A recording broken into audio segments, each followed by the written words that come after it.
O medo da verdade. Os agentes globalistas, marxistas, conscientes e inconscientes, farão um upgrade na escala de terror, criada pelo vírus chinês. A primeira onda foi criada, o impacto mundial foi um sucesso, devido à falta de estrutura psicológica das pessoas que durante séculos foram submetidas à engenharia social e desestruturação moral. As sequências dessa tirania psicológica de propaganda é sentida hoje, quando observamos pessoas abdicando de sua liberdade por um pouco de segurança. Resumida na incrível frase de Benjamin Franklin: hoje, as pessoas não só abrem mão da sua liberdade, mas também se tornam agentes inconscientes do aparato revolucionário, tanto da nova ordem mundial quanto do marxismo cultural. O princípio da derrocada do verossímil teve seu início em Martim Lutero, apóstata católico, que subverteu o cristianismo a uma seita da qual ele mesmo cita Cristo como o adúltero. Cristo, adúltero. Cristo cometeu adultério, aspas, ele colocar, pela primeira vez com a mulher na fonte, do poço de Jacó, de que nos fala São João. Não se murmurava em torno dele. Que fez então com ela? Depois com Madalena, depois com a mulher adúltera, que ele absolveu tão levianamente. Assim, Cristo tão piedoso também teve que fornicar antes de morrer. Fecha aspas. Lutero, Tindschreden, Conversas à Mesa, número 1472, edição de Weimar, volume 2, página 107.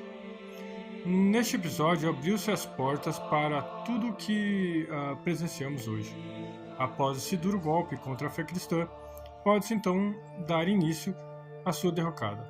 Óbvio que ainda não havia como presumir que isso aturdiria o mundo séculos depois. No entanto, é preciso notar que a simples suspensão da verdade pode afetá-la perante os leigos, gerando uma celeuma incontrolável, que posteriormente seria acolhida pelos inimigos da verdade, podendo assim transvertir-se da mesma para ampliar o poder da mentira. Após a criação herética e talvez involuntária de Lutero, o mundo se viu diante de uma conturbada dialética. Qual será a verdade?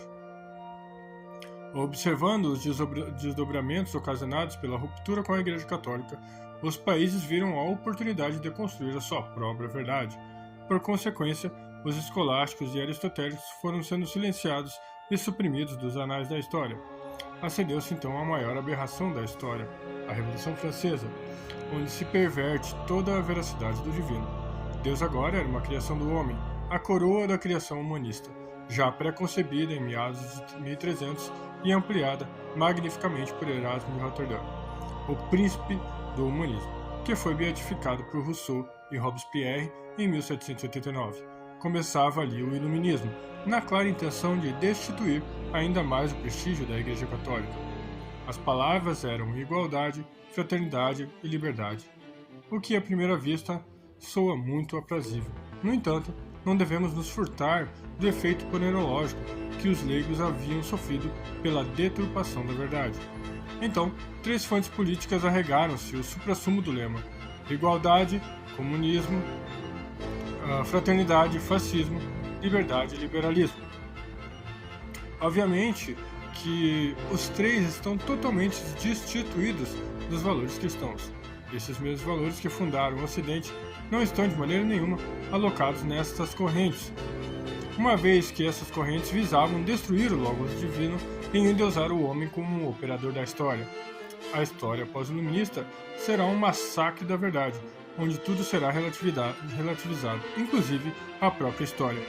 Neste meandro relativista será quebrada as autoridades, até então divinas, e serão substituídas por políticos, e esse imbróglio culminará na Primeira Guerra Mundial.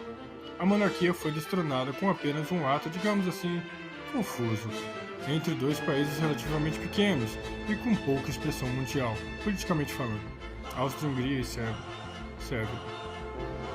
Contudo, havia alguns processos políticos escusos em andamento. Um deles era a tomada de territórios russos pelas potências centrais, o Tratado de Brest-Litovsk, Foi o acordo entre os bolcheviques e as potências centrais. Mas não deixemos nos esquecer da ameaça alemã para com Lenin e sua tão sonhada revolução. Brest-Litovsk implicava em duras perdas para a Rússia.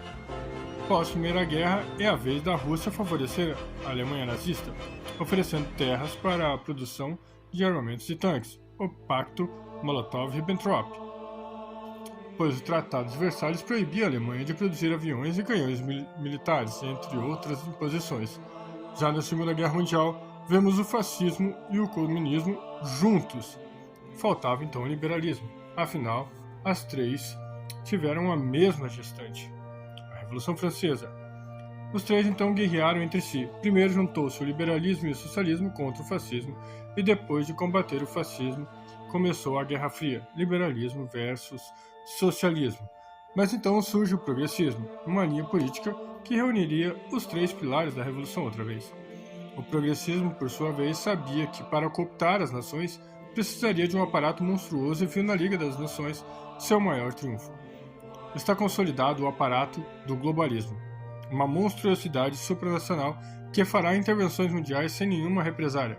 Concebida essa ideia, começa então a força da propaganda ampliada magnificamente pela União Soviética e financiada pelos Estados Unidos da América. Feita todas as considerações mais pertinentes, voltamos agora ao presente. Onde quero chegar com toda essa história? Bom, quis ilustrar neste texto acima como o Estado molda o imaginário popular, conforme suas pretensões, modificando em primeiro lugar a base moral, conceitos estruturais consolidados por gerações para constituir uma nacionalidade ou um sentido de pertencimento social. Após esse golpe psicológico panfletário, induzindo a população à imoralidade, se perde o sentido de pertencimento. Agora não há mais alianças sociais que estruturem uma sociedade saudável. Para se opor às excrescências dos políticos globalistas infiltrados nas mais altas cortes de um país, deixando assim o povo à mercê do terror apocalíptico da mídia. A histeria coletiva aprisionará os leigos e dará liberdade ao Leviatã. A supressão do divino impossibilitou os homens de enxergar o ardil do diabo na história, transformando em um mero conto de amedrontar crianças. Esqueceram da serpente que enganou os homens com meras palavras e agora os engole vorazmente sem encontrar resistência. O Bahamut foi enganado por seu ventre. A fome por vaidades supérfluas nos fez cair na hedonia. Embriagados pelo prazer, esquecemos as virtudes e andamos a passos largos para a destruição dos homens. Assim se fará o término dos homens como conhecemos.